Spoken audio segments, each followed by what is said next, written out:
오늘은 우리 교회가 성탄 주일로 지키는 그런 주일입니다. 그런데 사실 성탄 주일이라는 건 없어요. 뭐 기독교 달력에도 없고 세상 어떤 교회도 성탄 주일을 지키지 않아요. 그냥 우리 교회만 지켜요. 왜냐하면 제가 만들었기 때문이죠. 지금 성경 공부하시는 세 분, 작년 성탄 주일에 안 계셨죠? 세 분 다. 서집사님도 안 계셨죠? 작년 성탄 주일에. 안 계셨던 것 같아요. 기억에. 아무튼 그래서 제가 그 세 분이 계셔서 그 성탄절에 좀 유래를 좀 말씀을 좀 드려야 될 것 같아요. 우리가 왜 12월 25일 날 성탄 예배를 안 드리고 오늘 성탄 주일로 지키는지 뭐 그런 얘기를 좀 해야 될 것 같습니다. 먼저 기독교 절기 중에는 대강절이라는 그런 절기가 있어요.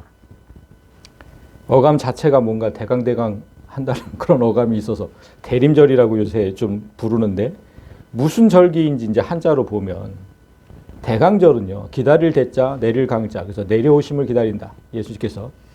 그 다음에 대림절은 기다릴 대자 임할 임, 그래서 예수님께서 임하심을 기다리는, 뭐 같은 뜻이에요. 모두 예수님께서 이 땅에 오심을 기다린다는 뜻입니다. 이 절기가 언제 시작돼서 언제 끝나느냐? 성탄 4주 전부터, 12월 25일 4주 전부 주일부터 성탄 바로 직전 24일까지. 그러니까 올해도 11월 30일부터 시작되어서 24일에 끝나요. 이번 주 수요일에. 그렇다면 무엇을 기다린다는 것인지 그 뜻이 명확해지죠. 2000년 전 이 땅에 오신 예수님을 기다린다는 겁니다. 이런 얘기를 들으면 이 상식적인 사람은 좀 어안이 벙벙해야죠. 2000년 전에 오신 예수님을 기다린대요. 이미 오셨는데 이게 무슨 뜻일까? 이게 과거에 오신 사람을 다시 기다린다는 그런 사람이 있어요? 예를 들어서 세종대왕님이, 우리나라 세종대왕이 1397년 5월 15일에 태어나셨대요. 그런데 우리가 5월에 태어나셨으니까 4월 중순부터 시작해서 세종대왕이 오시기를 계속 기다린다. 이 말과 똑같은 거예요, 이게. 이렇게 세상이 알면 기가 막혀 할 일을 이 땅의 교회들이 1500년 동안 행하고 있어요. 대림절, 대강절 이러면서.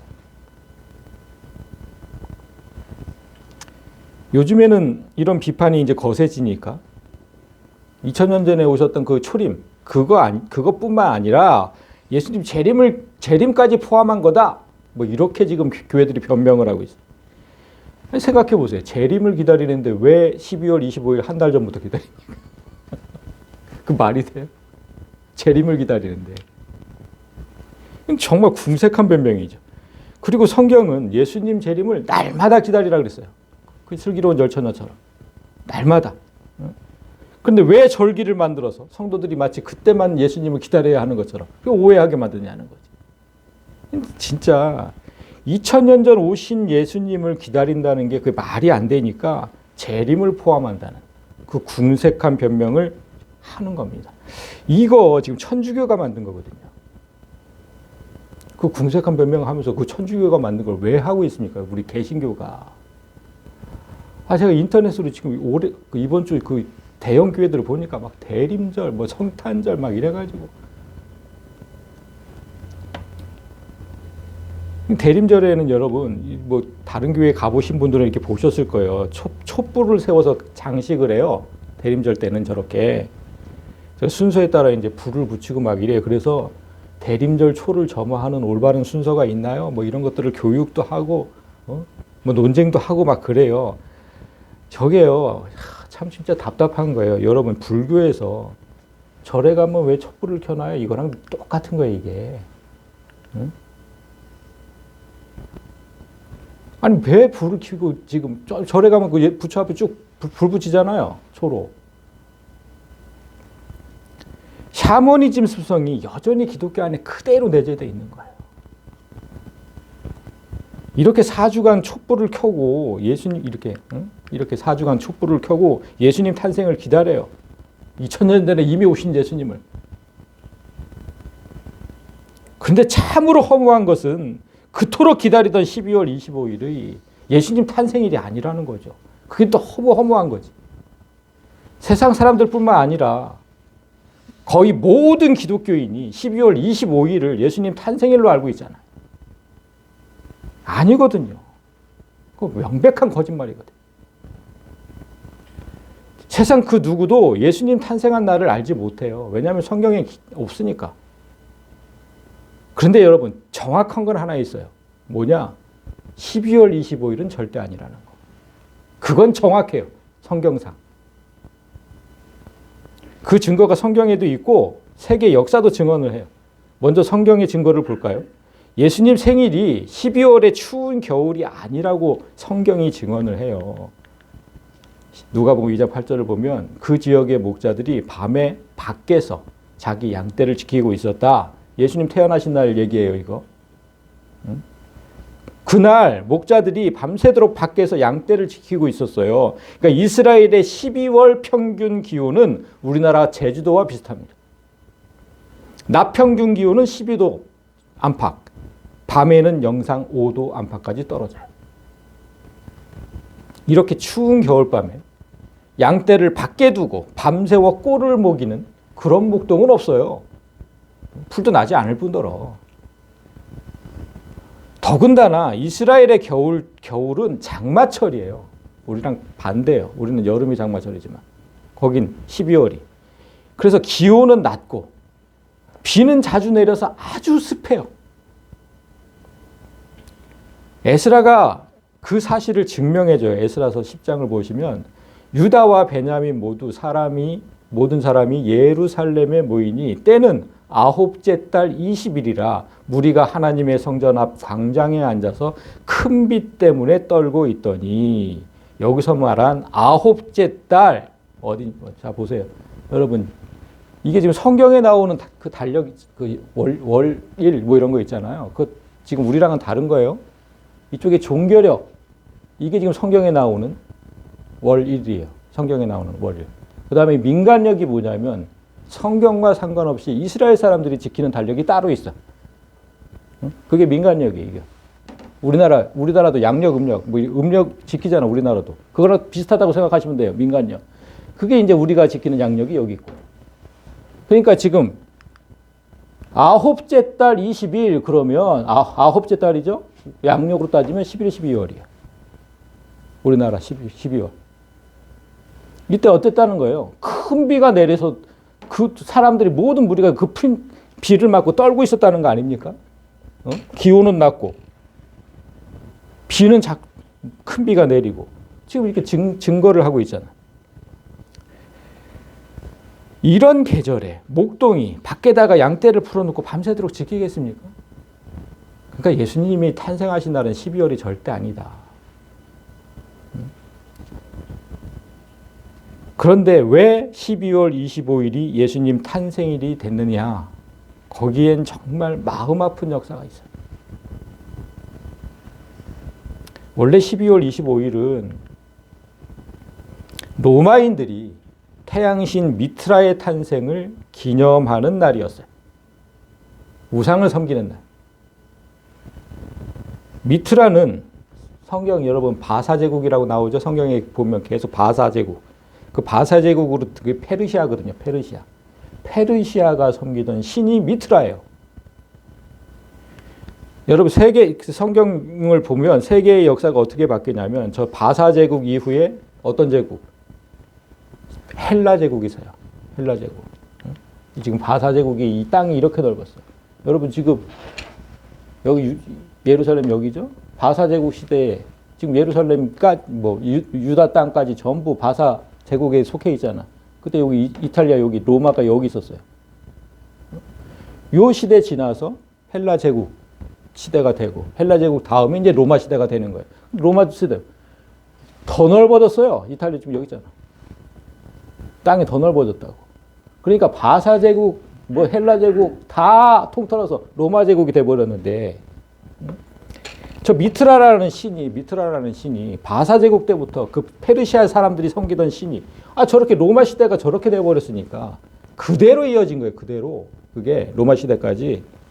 그래서 1세기부터 4세기까지 저 광대한 로마 전역에서 크게 유행을 했어요. 미트라교가. 오늘날 정치인들도 표를 의식해서 종교를 함부로 못하잖아. 탄압 못하잖아. 종교인들이 바라는 거 그거 함부로 무시 못하거든요. 로마 정부도 마찬가지였어요. 정말 저렇게 많은 그 땅 중에 대부분이 미트라교를 믿으니까 지극히 정치적인 이유로 로마 정부가 미트라교의 그 바라는 걸 하나 들어줬어요. 그 바라는 게 뭐였냐? 12월 밤. 12월에 뭐가 있냐면 동지가 있어요. 가장 밤이 긴. 그죠? 동지가. 그날 동지를 태양신의 탄생을 기념하는 날로 지정해달라는 거야. 미트라가 그날 탄생했다. 왜 그렇게? 미트라가 태양신인데 왜 동짓날로 정해달라고 했느냐? 동지 다음부터 해가 길어지잖아. 그래서 그날, 동짓날, 그 요구를 로마 정부가 들어줬어요. 로마 정부가. 그래서 동짓날 12월, 당시 동짓날이 12월 25일이었어요. 올해 동지가 내일이던데, 22일. 근데 당시는 아무튼 12월 25일이었어요. 그래서 12월 25일을 태양신 미트라 탄생을 기념하는 날로 정해. 그런데 기독교인들이 로마 정부의 이런 결정을 매우 못마땅하게 생각했죠. 당연하죠. 정부가 나선 거잖아. 정부가 나서서 타 종교 신의 탄생일을 국가 공식 기념일로 정해버리면 그럼 어떻게 돼요? 우상을 섬기는 사람들은 기하급수적으로 늘어날 거고 기독교는 크게 위축될 거라고 우려했죠.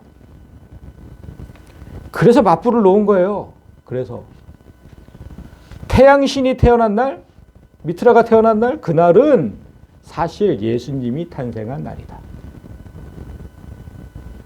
그 근거를 기독교인들도 성경에서 찾았어요. 그 근거가 어디 있게? 오늘 본문 9절에 있어요. 참빛, 곧 세상에 와서 각 사람에게 비추는 빛이 있었나니. 성경이 예수님을 빛이라고 증언하고 있잖아. 태양이 길어지는 동짓날은 예수님 탄생일이라고 맞불을 놓은 겁니다. 빛이신 예수님이 탄생한 날. 그때부터 지금까지 2000년 동안 12월 25일은 예수님의 생일이 되었습니다. 하나님께서 가장 싫어하시는 우상의 탄생일을 예수님 탄생일로 정해버린 거죠. 참 마음 아픈 역사지 않습니까? 이렇게 정해졌어요. 12월 25일이. 오늘날 이런 사실을 알게 된 언론이 기독교를 비판하기 시작했어요. 야, 12월 25일이 예수님 탄생이 아니래. 그렇게 정해진 거래. 비판하기 시작했어요. 그러니까 이단들은 또 기독교를 공격하는 중요한 수단으로 삼았죠. 저 개신교 저거 다 거짓말하는 집단이다. 예수님 탄생일이 아닌데 거짓말하는 집단. 이단들의 또 공격 수단이 됐어.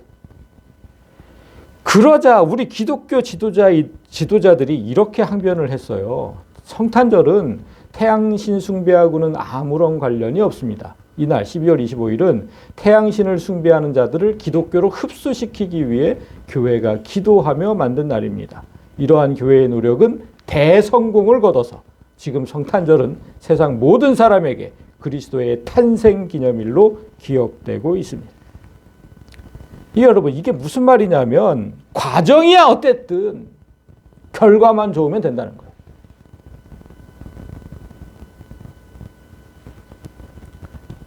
아니, 모든 사람에게 그리스도 탄생일로 기억되고 있잖아. 결과가 좋잖아.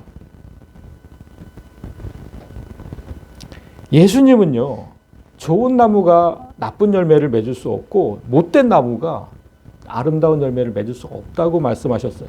그런데 지금 이들은 못된 나무가 아름다운 열매를 맺었다고 자랑하고 있는 겁니다. 말씀을 정면으로 반박하는 거죠.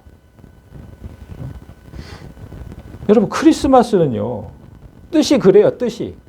크리스트, 마스, 크리스트, 그리스도죠? 마스는 예배, 경배 이런 뜻이에요.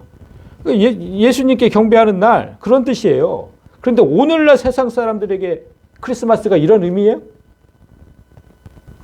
얼마나 세상 사람들이 크리스마스 합니까? 근데 이런 의미가 있냐고, 세상 사람들에게. 예수를 전혀 모르는 사람들이 성탄절만 되면 즐겁고 행복하고 아주 로맨틱하게 보내길 원하죠. 그들에게 예수는 없고 술 마시고 춤추면서 세상의 문화로 꼽힌 날이 되었는데 뭐가 대성공입니까? 뭐가 대성공이? 그들에게 예수가 있어? 예수님의 탄생일을 세상의 문화로 더럽히려는 사탄의 목적만 제대로 이루어진 겁니다. 하나님께서 예수님 탄생일을 왜 성경에 기록하지 않으셨을까요? 응? 마태복음 1장 1절에 몇 년, 아까 몇 년, 몇 월, 며칠 예수께서 탄생했다. 적어놨으면 좋았어요. 근데 왜 안 적어놨을까? 왜? 그날을 예수님 탄생일을 기념하라든지 기억하라든지 왜 그렇게 말씀하시지 않았어요? 성경에 그런 게 없거든요. 여러분 초대교회 12사도 있었잖아요. 12사도. 그 사도들 중에는 예수님 생일이 언제인지 정확하게 아는 사도가 있었어요. 누구였을까요? 예수님 친동생 야고보. 예수님 친동생이었다니까. 그러니까 예수님 제자들은 예수님 생일을 모를 수 있어요. 그렇지만 친동생 야고보는 당연히 알았겠죠. 형의 생일인데. 그런데 더군다나 야고보는 초대교회, 그 예루살렘 교회의 수장이었어요. 그 교회를 책임자, 수장. 만약 예수님의 생일을 기념하는 게 하나님의 뜻이었다면 초대교회는 정확한 날짜에 지켰겠죠. 야고보가 알고 있으니까. 그렇게 정확한 날짜가 오늘날까지 이어져 왔겠죠. 그런데 초대교회는 예수님의 탄생일을 기념하지 않았어요. 그렇다면 왜 사도들은 예수님 탄생일을 기념하지 않았을까? 성경은 왜 예수님의 탄생일을 기록하지 않았을까? 좀 오늘날 교회가 그걸 좀 진지하게 생각해 봤어야 되는데 왜 그랬을까를. 그런데 그렇게 생각하지 않고 지멋대로 정하고 지멋대로 즐기고 그러고 있는 거예요. 몇 해 전에 중앙일보의 그 한 기자가 그 천주교의 그 고정진석 추기경이라고 있었어요. 그분하고 기독교에서 대표 고 옥하는 목사에게 두 사람에게 질문을 한 적이 있었어요. 중앙일보 기자가 12월 25일이 예수님 태어나신 날이 맞냐고 알고 질문하는 거죠. 이 질문에 두 사람의 답이 똑같았대요. 예수님 오신 날이 중요한 게 아니라 예수님이 오신 의미가 중요한 겁니다. 곤란한 질문을 아주 잘 빠져나간 거죠. 그렇게 수년이 흘러서 작년인가? 그 소강성 목사에게 우리 교단 그 유명한 소강성 목사에게 똑같은 질문을 했대요. 그런데 그분도 똑같이 답을 하더랍니다. 예수님 오신 의미가 중요하다. 그러니까 여러분 천주교와 기독교의 지도자들은 다 알아요. 이날이 예수 탄생일이 아니라는 거예요. 12월 25일 예수 탄생이 아니라는 거 다 알아요. 교회 목사들, 천주교 뭐 다 알아. 그런데 2000년을 지켜온 이 날을 예수 탄생일이 아니라고 공식적으로 밝히면 어떻게 돼요? 성도들이 항의하겠죠. 엄청난 배신감을 느낄 거 아닙니까? 예수님 탄생일이 아닌데 우리는 그날을 왜 지켰습니까? 교회는 왜 그 사실을 여태까지 숨겼습니까? 항의하지 않겠어요?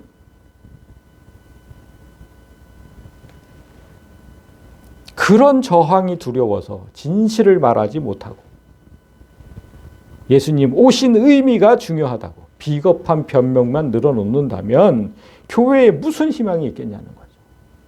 응? 세상과 다를 게 뭐가 있어요? 거짓을 가리기 급급하고.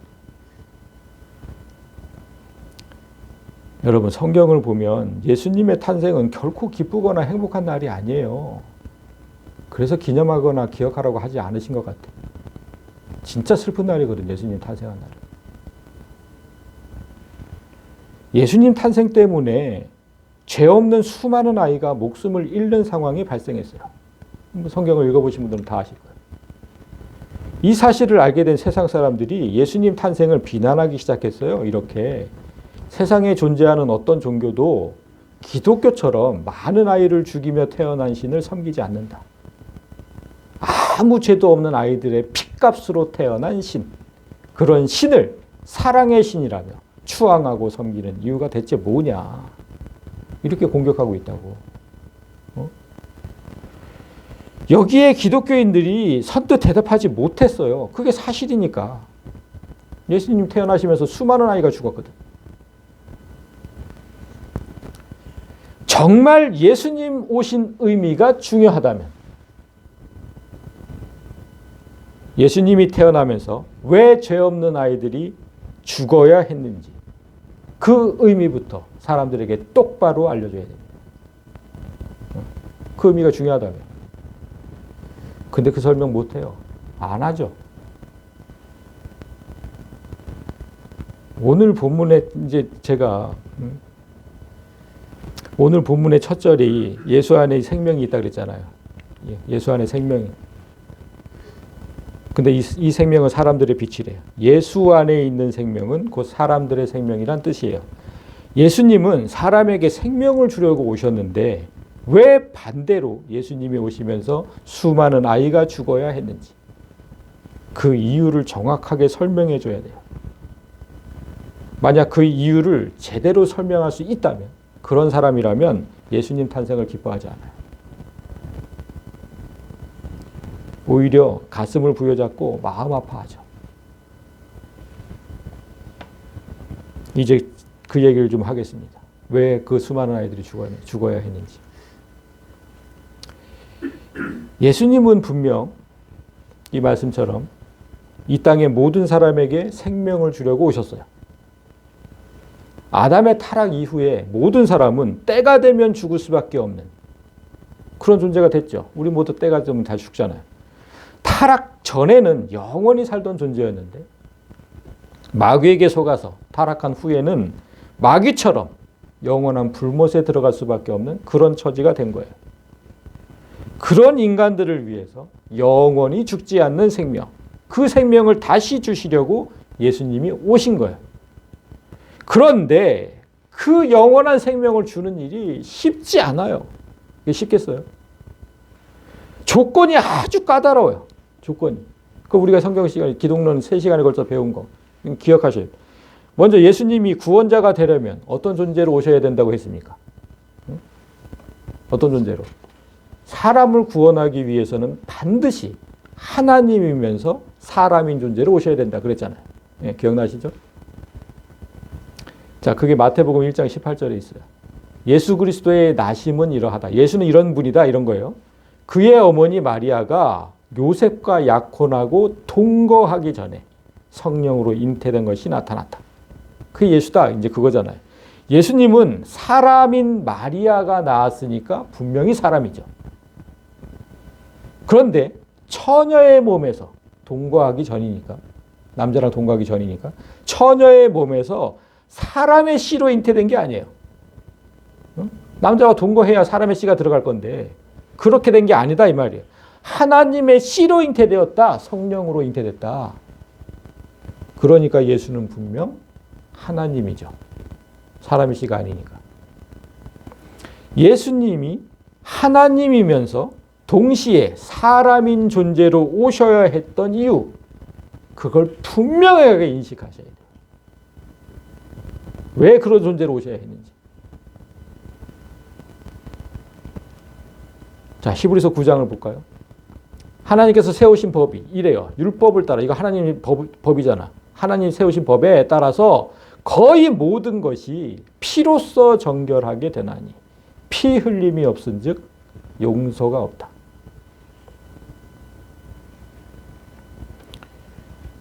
하나님이 세우신 법에 따르면 인간의 죄를 없애고 구원하는 방법은 오직 피 흘림뿐이다. 피 흘림 뭐예요? 죽음. 죽는 것뿐이다. 그러니까 내 죄를 없애려면 내가 죽는 것 외에는 방법이 없다 그 말이에요.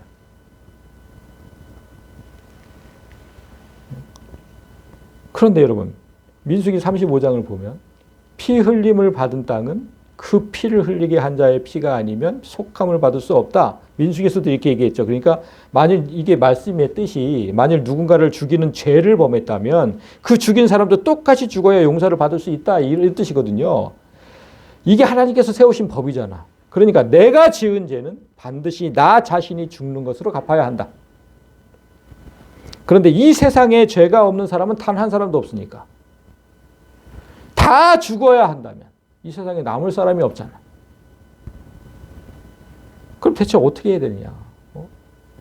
아니 사람에게 영원한 생명을 주려면 다 죄를 없애야 되는데 그럼 다 죽어야 된대. 그 뭐야 그게? 그래서 여기서 하나님께서 그 누구도 생각하지 못한 정말 기막힌 방법을 생각해 내신 거예요. 내가 세운 법대로 사람이 지은 죄는 사람이 갚도록 하자. 하나님께서 세우신 법이니까. 그런데 사람이란 존재는 죽으면 그걸로 끝나버리니까. 내가 사람이 되어서 죽으면 되겠다. 이렇게 생각하신 거예요. 이런 결심으로 하나님이 사람이 돼서 오신 거예요. 사람이 되어서 사람의 죄를 지고 죽으려고 오신 거라니까. 우리 가운데 여러분들 가운데 죽는 걸 목적으로 태어난 사람이 있어요? 그 목적으로 태어난 사람이 있냐고. 죽기 위해 태어나는 사람은 세상에 단 한 사람도 없어요. 그런데 예수님은 오직 그 목적으로 태어난 분이에요. 죽기 위해서. 사람으로 죽기 위해서. 참 슬픈 탄생 아니에요? 죽기 위해 태어났다니까. 이런 날이 성탄이에요. 그런데 뭐가 그렇게 기쁘고 로맨틱합니까? 이런 날이 성탄인데. 사람이 지은 죄는 사람이 죽음으로 갚아야 한다는 하나님의 공의를 바로 세우기 위해서 하나님이신 그분이 직접 사람으로 오셨고 그 목적대로 오신 목적대로 십자가에서 죽으셨잖아요. 그 의미를 로마서에서 단 한 구절로 명쾌하게 정의했어요. 한 사람이 순종하지 아니함으로 많은 사람이 죄인 된 것 같이 한 사람이 순종하심으로 많은 사람이 의인이 되리라. 여기 앞에 기록한 한 사람은 누구? 아담이죠. 인류 최초의 사람 아담. 뒤에 기록한 한 사람은 예수님. 다 아시잖아. 우리가 사람이잖아. 우리도 사람이죠. 우리가 사람이라면 다 이 말씀에 적용이 돼야 돼요. 왜냐? 아담이라는 이름의 뜻이 사람이기 때문이죠. 아담이 말씀에 순종하지 아니함으로 그거잖아요. 지금 아담이 그 사람이 우리 사람이잖아. 그러니까 말씀에 순종하지 않고 선악과를 먹어서 죄인이 된 사건은 내가 그런 거라는 거야. 내가 사람이니까. 그런데 이 사건 후에 한 사람이 말씀에 순종했대요. 어떤 말씀에 순종했겠어요? 아까 우리가 얘기했던 거 내가 지은 죄는 반드시 내가 갚아야 죽는 것으로 갚아야 한다. 그 말씀에 순종한 거야. 그 말씀에. 그렇게 사람이 지은 죄는 사람이 죽는 것으로 없어졌어요. 예수님 때문에. 근데 문제는 사람은 죽으면 다시 살아날 수 없다는 거죠. 사람들에게 영원히 죽지 않는 생명을 주시는 게 목적인데 단순히 십자가에서 죽는 것으로 끝나면 안 되니까 예수는 사람이면서 하나님이신 존재로 오셔야 했던 것이다. 하나님은 영원불멸, 죽지 않는 존재니까. 예수는 분명 사람으로 죽었고 하나님으로 다시 살아났습니다. 자, 다시 한번. 예수는 분명 사람으로 죽었고 하나님으로 다시 살아났어요. 따라서 영접하는 자, 예수를 영접하는 자, 그 이름을 믿는 자들에게는 하나님의 자녀가 되는 권세를 주셨다. 자, 여기서 영접이라고 번역한 단어, 람바노, 취하다, 받다 이런 뜻이에요. 그러니까 예수를 내 것으로 취하는 사람, 예수를 내 안에 받아들이는 사람, 그리고 그 이름을 믿는 자, 뭘 믿는다는 겁니까? 예수님이 사람으로 죽었다가 하나님으로 다시 살아났음을 믿는 사람.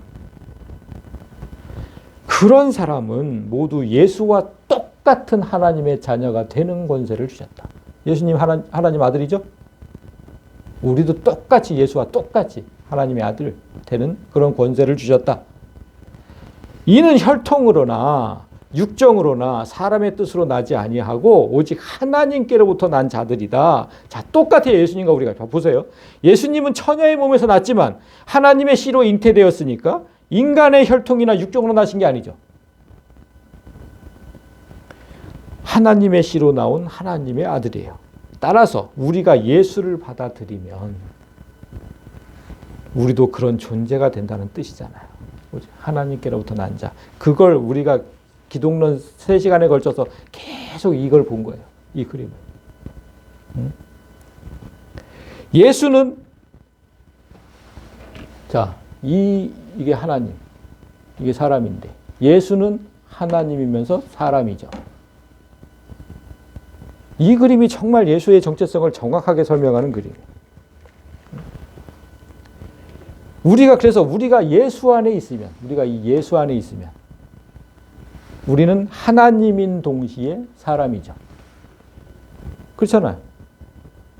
우리도 하나님인 동시에 사람이라고. 예수와 똑같아진다니까? 우리가 예수 안에 있으면. 예수를 받아들이면 최고로 영광스러운 하나님 자리에 앉게 되는데, 그 성경이 계속 얘기를 해요. 하나님 자리에 니네들이 앉게 된다고. 그런데 사람들이 예수를 받아들입니까? 세상 사람들이 예수님을 받아들이지 않는 이유는 이런 사실을 모르기 때문이에요. 예수님이 하나님이면서 사람인 존재라는 걸 세상 사람들이 알까요? 제가 박옥기 성도에게 물어봤더니 모르고 계셨대요. 그럼 세상 사람들 다 모르는 거예요. 하나님이면서 사람인 존재라는 걸 몰라, 예수가. 왜 그런 존재로 오셔야 했는지, 우리가 예수 안에 있으면 어떤 존재가 되는지, 그런 이유는 더더욱 알지 못하니까 사람들이 예수를 내 안에 받아들이는 일이 쉽지 않은 거예요. 그래서 10절을 보면 그가 세상에 계셨으며 세상은 그로 말미암아 지은 바 되었으되 세상이 그를 알지 못하였고 자기 땅에 오매 자기 백성이 영접하지 않았다. 우리가 살고 있는 이 지구를 예수님이 만드셨고, 우리가 오늘 4절부터 읽었는데 1절부터 3절이 그 얘기잖아요. 우리가 살고 있는 이 지구 예수님이 만드셨고 자신이 만든 땅에 직접 오셨어요. 2000년 전에. 그렇게 오셨는데 그 세상이 예수를 받아들이지 않았어요. 자신이 만든 사람들, 그러나 타락해서 죽을 수밖에 없는 사람들에게 영원한 생명을 주시려고 오셨는데 그 사람들이 그 예수님을 받아들이지 않아요. 이 사실을 모르기 때문이죠. 그런데 여러분, 이 사실을 모르는 건 세상 사람들뿐만 아니에요. 기독교인 대부분이 몰라요. 기독교인 대부분이. 자, 보세요. 저 그림. 내가 예수 안에 있죠? 그러면 내가 하나님이에요. 내가 하나님이다. 내가 예수다. 이렇게 얘기하는 게 가능하잖아요. 내가 예수 안에 있으니까. 그런데 제가 그렇게 얘기를 하면 모든 사람들이 저를 이단처럼 봤다니까. 기독교인들이 몰라요, 저 사실을 지금. 여러분, 이단의 수괴들이 제일 잘하는 거 그거잖아요. 내가 하나님이다. 내가 예수다. 내가 보혜사 성령이다. 이단의 수괴들이 제일 많이 하는 그 주장, 왜 그들이 그렇게 하는 줄 아세요? 이 사실을 성도들이 깨닫지 못하게 하려고 그래요. 이단을 앞세워서 먼저 그렇게 주장하면서 그 누구도 이 진리에 접근하지 못하도록 마귀가 막은 겁니다. 진짜 중요한 이 진리를 마귀가 막은 거예요. 그렇게 얘기하면 이단이야 너? 그러니까 제가 진짜 마음이 아팠어요. 그 마귀의 속임수에 다 넘어가고 있는 거예요. 기독교인들이.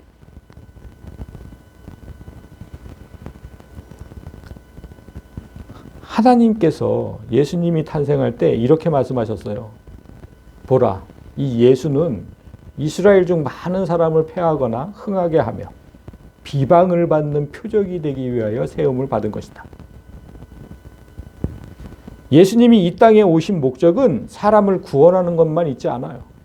예수를 받아들이지 않으면 심판을 받게 돼요. 사람을 패하거나. 그 심판은 이스라엘이라고 그랬잖아요. 지금 이스라엘 중 많은 사람. 그 오늘날로 얘기하면 이 기독교인들 중에 많은 사람. 그 많은 사람이 심판을 받게 된다는 뜻이에요. 오늘날 교회 다니는 사람들이 아니 이 진리를 외면하고 믿지 않고 내가 무슨 예수야, 내가 무슨 하나님이야 이러잖아요. 큰일 날 소리 하고 있네. 이 진리를 외면하고 내가 예수라는 믿음을 갖지 못하면 심판을 받게 돼요. 그 뜻이에요.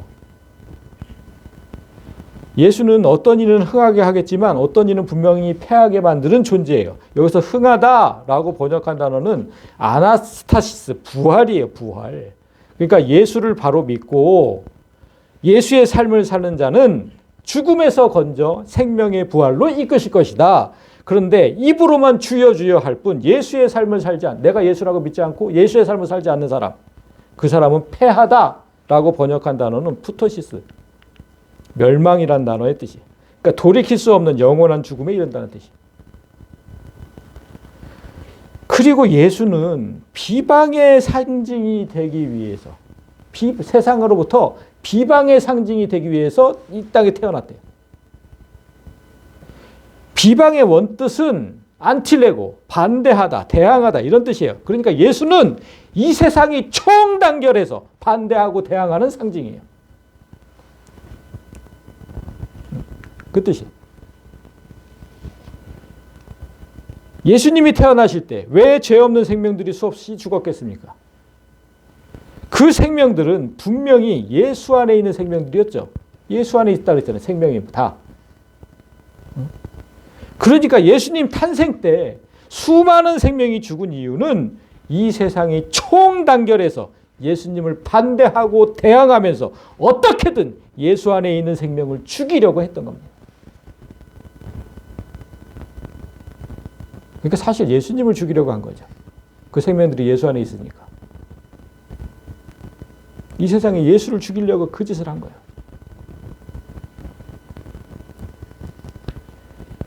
예수님은 세상에 이런 총공격에도 불구하고 이 세상에 오셨고 오신 목적대로 죽으셨어요.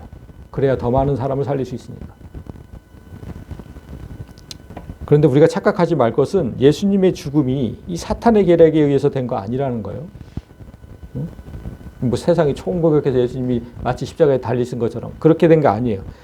이건 진짜 우리가 뭐 기독론에서도 배우고 다 배웠는데 창세전부터 그게 계획이 됐다고 막 그러셨잖아요. 창세기 1장에 기록된 천지창조 기록을 잘 보면 여러분, 하나님은 하루하루 만드신 것을 보고 좋았다 좋았다 이런 표현이 계속 있어요. 하나님 보시기에 좋았더라. 하나님 보시기에 좋았더라. 계속. 그런데 유독 두 번째 날에만 좋았다는 말씀이 없어요. 두 번째 날 뭘 만드셨길래 그 말씀을 안 하셨을까? 무슨 일을 하셨길래 기분이 좋지 않으셨을까? 그거 한번 볼게요. 창세기 1장 6절 하나님이 이르시되, 이게 두 번째 날 하신 거예요. 하나님이 이르시되 물 가운데 궁창이 있어 물과 물로 나뉘라 하시고, 하나님이 궁창을 만드사 궁창 아래의 물과 궁창 위의 물로 나뉘게 하시니 그대로 되니라. 하나님이 궁창을 하늘이라 부르시니라. 저녁이 되고 아침이 되니 이는 둘째 날이니라. 보시기 좋았다라는 말이 없어요. 그러니까 둘째 날 우리가 보는 저 하늘을 만드신 거예요. 저 파란 하늘, 우리가 보는 우주 말고 저 파란 하늘. 대기권이라고 얘기하는. 그런데 저 하늘은 원래는 물로 가득 차 있었다. 그런데 공간을 둘로 나누면서 하늘이 됐다. 지금 그런 말이잖아요. 이게 지금 궁창 아래의 물과 궁창 위의 물.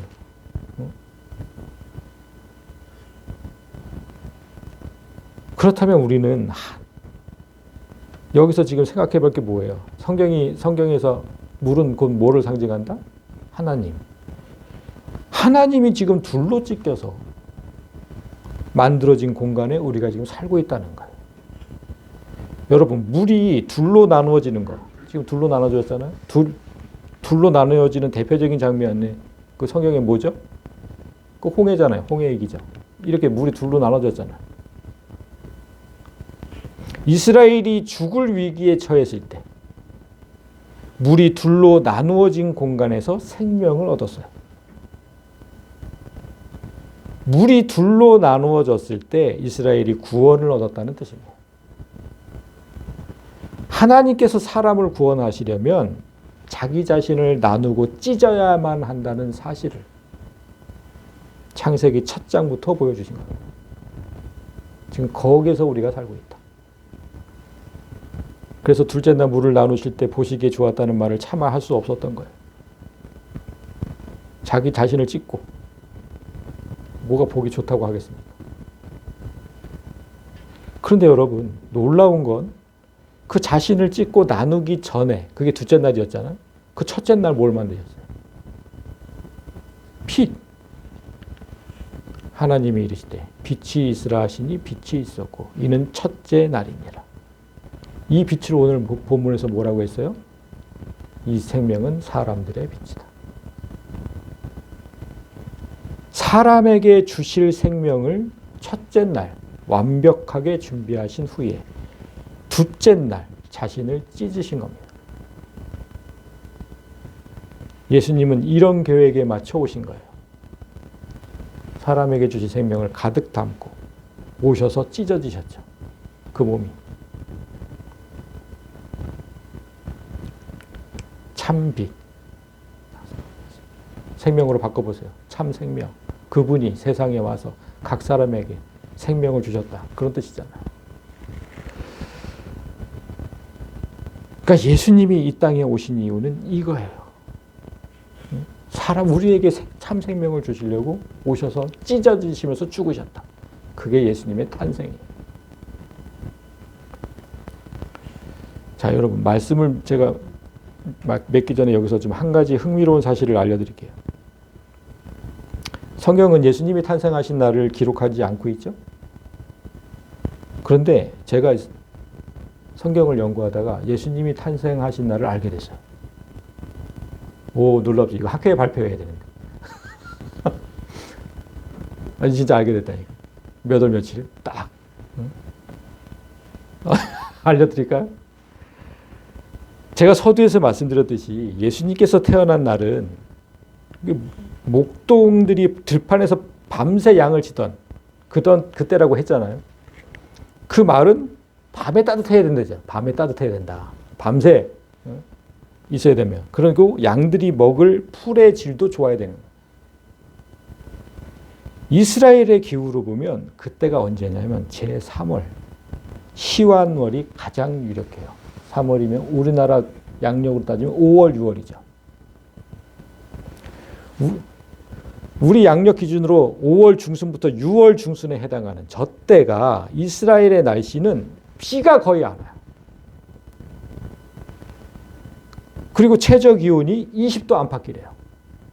완전 좋죠, 뭐. 그래서 목동들이 밤새워서 양을 치기에 적당하고 5월, 6월이라면 들판에 나는 풀이 양들이 먹기에 가장 좋은, 한여름에 억세지 않고 가장 좋은 풀이 나요. 거기에 성경이 말하는 강력한 근거도 있습니다. 자, 에스더서 8장 9절을 보면 그때 시완월 곧 3월 23일에 정확하게 나오죠. 3월 23일. 시완월 3월 23일. 여러분, 시완월이 언제예요? 지금 3월. 이거 지금 여기 시완월이라고 써 있잖아. 시완월. 우리나라 5월, 6월. 그때 무슨 일이 있었냐? 왕의 서기관이 소집되고 모르드게가 시키는 대로 왕이 시키는 대로 조서를 써서 인도로부터 구스까지의 127지방 유다인과 대신과 지방관과 관원에게 전할세 각 지방의 문자와 각 민족의 언어와 유다인의 문자와 언어로 쓰되. 에스더서를 읽어본 분들은 이게 무슨 얘기인지는 금방 알 거예요. 에스더서가 뭐예요? 죽을 위기에 처한 이스라엘 백성을 구하는 얘기잖아요. 예수님 이야기랑 똑같은 거예요. 죽을 위기에 처한 그 백성을 구하는 내용.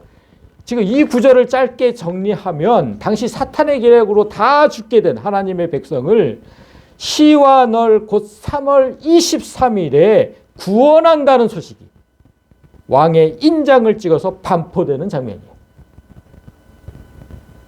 각 지방의 문자와 각 민족의 언어와 유다인의 문자와 언어로 이게 무슨 뜻이에요? 세상 모든 사람에게 구원의 소식을 전하라는 뜻입니다. 이거 예수님이 오실 때랑 똑같잖아요. 세상 모든 민족에게 구원의 소식을 전하라. 응? 그걸 미리 구약시대 때에 나타내신 거예요. 오늘 본문을 보면 구원자가 자기 백성을 구원하러 왔다는 소식을 왕의 명령을 받고 전하는 자가 있었죠. 오늘 본문에. 그게 아까 권사님 기도하신 요한이죠. 하나님께로부터 보내심을 받은 사람이 있습니다. 이 왕으로부터 보내심. 아까랑 똑같은 거예요. 그의 이름은 요한이라.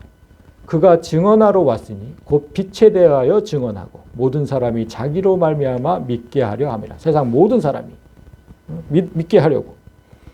에스더 때 있었던 일과 똑같아요. 그리고 이때 무슨 일이 또 있었느냐. 5월, 6월에 무슨 일이 있었습니까? 성령이 이 땅에 오신 사건이 있었어요. 저기 옆에 77절, 오순절 서 있죠.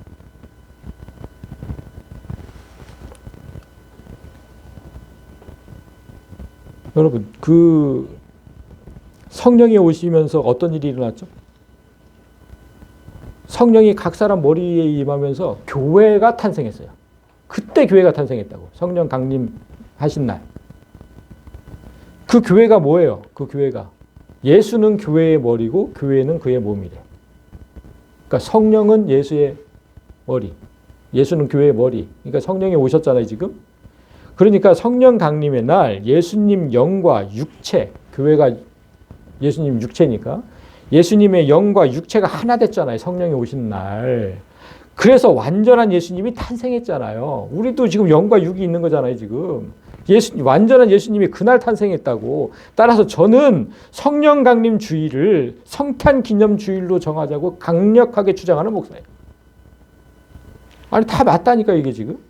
5월, 6월에. 성경이 말하는 그 목동, 그것도 5월, 6월에 맞고, 수완월, 에스더서에 말하는 그 모든 게 다 맞아 떨어져요. 저 5월 성령 강림의 줄. 예수님 나신 날을 이렇게 성경에 근거해서 정했어야지.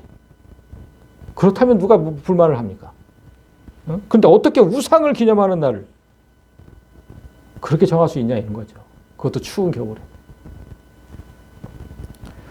올해 성령 강림 주일이 제가 찾아보니까 5월 24일이에요. 그런데 진짜 올해가 공교롭게도 그날 5월 24일이 석가탄신일과 겹쳤어요. 그러니까 뭐예요? 진짜로 우상을 기념하는 날과 예수님 탄생하는 날이 겹친 거예요. 진짜로 12월 25일처럼 그렇게 겹쳐버렸다고. 그래서 제가 올해 성령 강림 주일에는 진짜 좀 더 계획을 좀 짜가지고 더 성대하고 의미 있게 보내려고 지금 마음 먹었어요. 우상 숭배하는 날과 겹쳤다니까. 자, 이제 말씀을 좀 정리해 보겠습니다. 우리는 지금 세상의 교회가 예수님 탄생을 기다린다는 그 대림절 기간 속에 있고, 이제 4일 후면 예수님이 탄생했다는 그 찬송이 여기저기서 울려 퍼지는 그런 광경을 보게 될 거예요. 그런데 그날은 우상을 숭배하던 날이고 예수님과는 어떤 관련도 지어서는 안 되는 날이에요. 그래서 우리는 그날 교회에 모여서 예배하는 그런 어리석은 짓을 하지 않아요. 그건 진짜 어리석은 거예요. 그렇다고 우리 교회가 그날 모이지 않는다면 자세한 내막을 모르는 사람들, 그리고 믿음이 연약한 성도는 시험에 들기 쉽죠. 다른 교회는 성탄절에 다 교회 가는데 우리 교회는 안 가. 이럴 거 아니에요? 이상한 교회라고 이제 그렇게 오해받기 쉽죠. 그래서 우리는 12월 25일 직전 주일을 성탄 주일로 지키기로 한 거예요. 참 어쩔 수가 없어. 저 진짜 하기 싫거든. 5월에 하고 싶거든. 성탄 주일. 근데 어쩔 수가 없어요. 모르는, 이렇게 지금 얘기한 것들을 다 모를 거 아니에요, 지금. 오늘 성탄 주일로 지키고 그 25일은 교회에 모여서 내년에 계획을 좀 의논하고 성도의 교제를 나누고 뭐 그런 시간으로 좀 가지려고 합니다. 성탄의 진위를 떠나서 저는 여러분이 성탄의 의미를 좀 오늘 바로 새기고 성탄을 대하는 자세가 좀 변화되길 원해요. 기쁘다 구주 오셨네 뭐 이런 거보다 성탄 뜻이 뭐예요, 여러분? 성탄 뜻 거룩한 탄생이잖아요. 거룩, 구별되다 이런 뜻이라 그랬죠. 그러니까 세상과 구별된 탄생이에요. 세상 사람은 다 이 세상에 다 잘 살기 위해서 태어나지만 예수님은 죽기 위해서 태어났다니까. 그래서 세상과는 구별된 탄생이에요. 그 탄생을 기억하고 좀 기념했으면 좋겠어요. 좀 마음 아프게. 예수님 죽기 위해서 태어났구나. 그래서 바라기는 하나님께서 이 땅에 왜 사람으로 오셔야 했는지 그것 좀 기억하시고 그 일로 인해서 얼마나 많은 생명이 또 희생되었는지, 나 한 사람을 구원하려고 하나님이 희생되었고 무고한 생명들이 희생되었다. 그 사실을 좀 기억하고 감사하면서 예수의 마음으로 사는 성도들이 되시기를 주님의 이름으로 간절히 소망합니다.